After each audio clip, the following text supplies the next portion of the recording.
Assalamualaikum warahmatullahi wabarakatuh. Selamat siang semuanya. Kami dari kelas Priwat 2D ingin mempresentasikan tentang dampak perang dagang Amerika Cina, dan presentasi kali ini bertujuan untuk memenuhi tugas kuliah Hukum Perdagangan Internasional. Dan sebelum masuk ke pembahasan, izinkan kami untuk memperkenalkan diri kami masing-masing. Nama saya Robiatul Adewiyah. Nama saya Gina Asmi Ramadana. Nama saya Indah Febi Anzelina. Nama saya Hasna Putri Nada Naurah. Nama saya Sania Fajri Alfiari. Oke, baik. Next.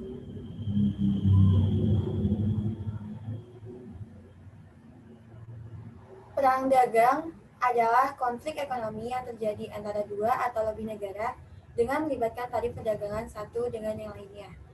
Dan di slide yang pertama ini tertera bahwa dampak perang dagang terhadap Amerika Serikat dimulai dengan adanya Amerika Serikat menaikkan tarif impor baja dan aluminium serta barang impor dari Cina, sehingga mendapat perlawanan dari negara mitra perdagangan baja dan aluminium lainnya, seperti Uni Eropa, Kanada, dan terutama dari negara Cina sendiri. Antara Juli 2018 dan Agustus 2019, Amerika Serikat mengumumkan rencana untuk memberlakukannya tarif atas lebih dari 550 miliar US dollar produk Cina, dan Cina membalas hal tersebut dengan tarif atas lebih dari 185 miliar US dollar. Dan dampaknya adalah nilai impor Amerika Serikat dari Cina menurun sekitar 35 miliar US dollar pada paruh pertama 2019, dan bahkan menaikkan harga bagi konsumen di Amerika sendiri. Next. Selain itu, apa sih dampak dari perang dagang ini bagi Amerika Serikat? Yang pertama adalah pertumbuhan ekonomi Amerika Serikat melambat. Yang kedua, investasi bisnis dalam Amerika sendiri itu membeku. Yang ketiga, meningkatnya angka pengangguran karena perusahaan tidak mempekerjakan banyak orang lain. Yang berarti adalah perusahaan di Amerika Serikat banyak yang tidak open recruitment terhadap pekerja yang baru dan juga mem-PHK pekerja yang sudah ada. Dan yang terakhir adalah terganggunya hubungan bilateral antara kedua negara. Next. Oke, selanjutnya dampak perang terhadap negara Cina.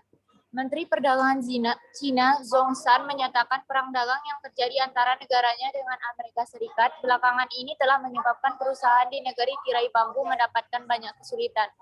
Pasalnya, perang dagang telah menekan ekonomi Cina.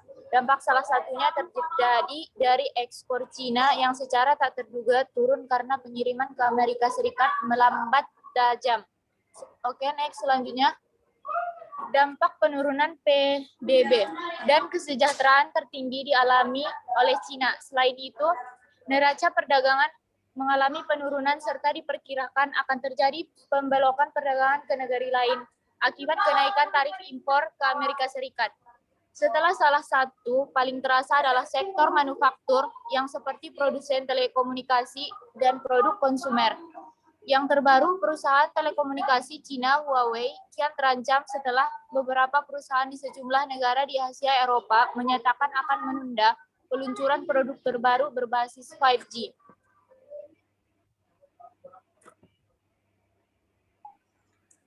Adapun dampak perang dagang Amerika Serikat dengan Cina terhadap perdagangan dunia.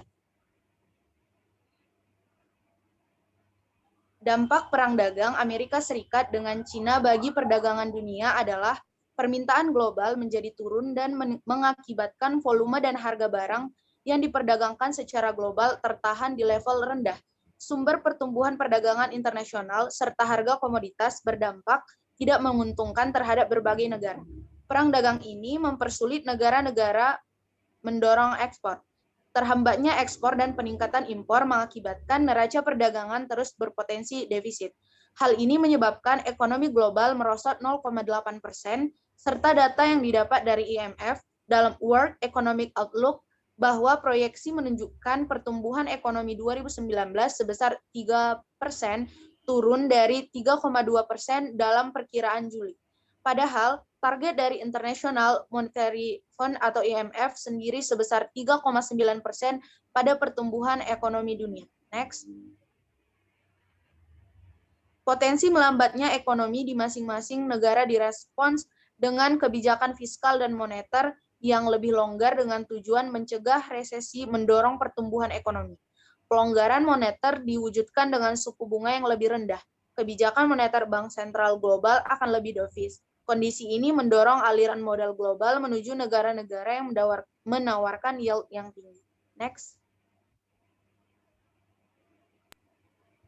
Selanjutnya, dampak perang dagang Amerika Serikat dan China bagi Indonesia. Perang dagang antara Amerika Serikat dengan China membuat China mengenakan tarif bea masuk untuk barang impor asal Amerika Serikat seperti produk pertanian, mobil, pakaian, bahan kimia, dan tekstil. Amerika Serikat 75 miliar US dollar. Amerika juga akan menaikkan tarif sebesar 5% bagi produk China. Lalu apakah dampak dari perang dagang dua negara tersebut terhadap Indonesia?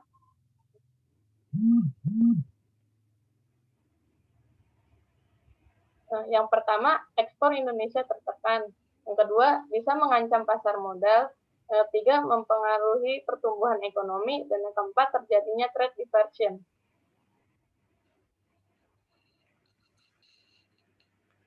Di samping memiliki dampak negatif, perang dagang Amerika Serikat dengan China bagi Indonesia ternyata juga memiliki dampak positif. Yang pertama itu adalah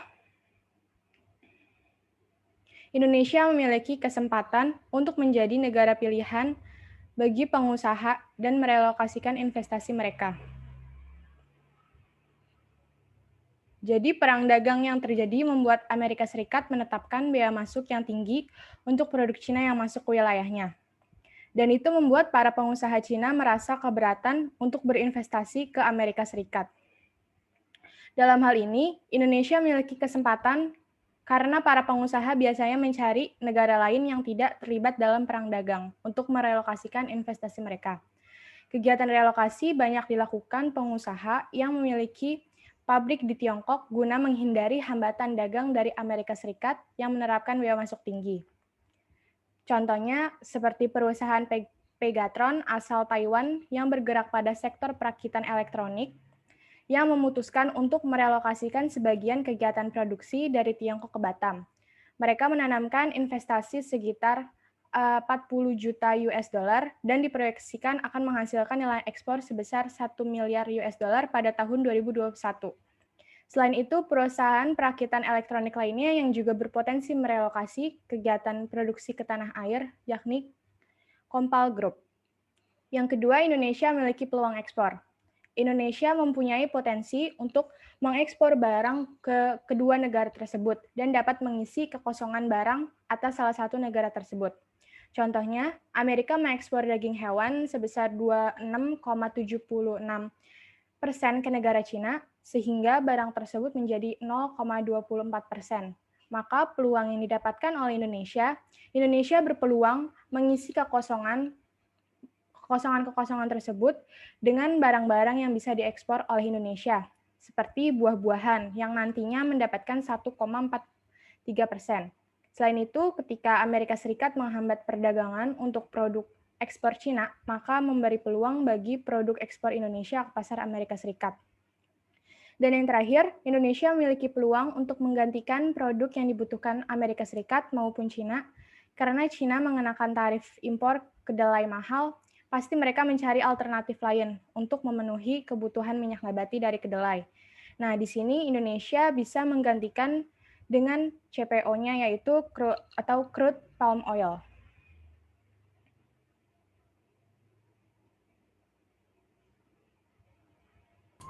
Baik, dapat disimpulkan bahwa perang dagang antara Amerika Serikat dan China menimbulkan banyak dampak negatif bagi negara itu sendiri dan juga bagi Indonesia dibandingkan dengan dampak positifnya. Dan terima kasih atas perhatiannya, kurang lebihnya kami mohon maaf. Demikian akhir dari presentasi kelompok kami dan semoga presentasi kali ini dapat bermanfaat bagi kita semua. Selamat siang. Wassalamualaikum warahmatullahi wabarakatuh.